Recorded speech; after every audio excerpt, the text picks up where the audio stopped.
రక్తహీనత అనేది మీకు చాలా సైలెంట్గా దాని ప్రభావాన్ని చూపిస్తుంది. మీకు ఏమీ నొప్పులు అట్లాంటివి ఏమీ రావు, కానీ అలసట, అంటే శరీరము శక్తి కోల్పోయినట్టు ఉండడము, ఆహారం ఎక్కువ అరగకపోవడము, ఎక్కువ రుచించుకోకపోవడము,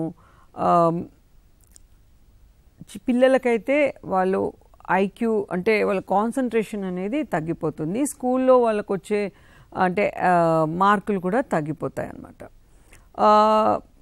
రక్తహీనత అనేది ఉన్నట్టయితే ఇమ్యూనిటీ అంటే రోగ నిరోధక శక్తి అనేది బాగా తగ్గుతుంది.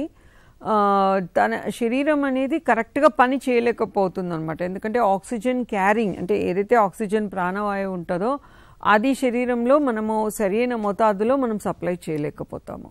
దీనివల్ల ఏంటంటే అలసట, నీరసంగా ఉండడము, కాన్సన్ట్రేషన్ లేకపోవడము, పనిచేసే కెపాసిటీ తగ్గడము, ఆలోచన అంటే చాలా ఎక్కువ ఫోకస్ పెట్టి చేయాల్సిన అవసరం ఉంటుంది. త్వరగా అంటే ఇన్ఫెక్షన్స్కి కూడా గురి అవుతారు.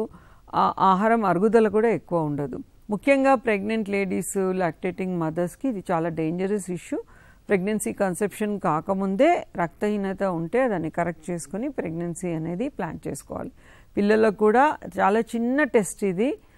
ప్రతి సంవత్సరానికి ఒకసారి రక్తం ఎంతుందో పరీక్షించి హీమోగ్లోబిన్ స్థాయిలు కనుక మెయింటైన్ చేసినట్టయితే వాళ్ళు ఆటపాటల్లో చురుగ్గా ఉంటారు, ఆహారం అరుగుతుంది, స్కూల్లో కూడా చక్కగా యాక్టివ్గా అన్నిట్లో పార్టిసిపేట్ చేస్తారు. లేకుంటే నిస్సత్తుగా ఉండి అక్కడ ఎంత మంచి టీచర్ ఉన్నా పిల్లలు నిస్సత్తుగా ఉండి వాళ్ళు ఇంట్రెస్ట్ చూపించకపోతే అది లాభం ఉండదు.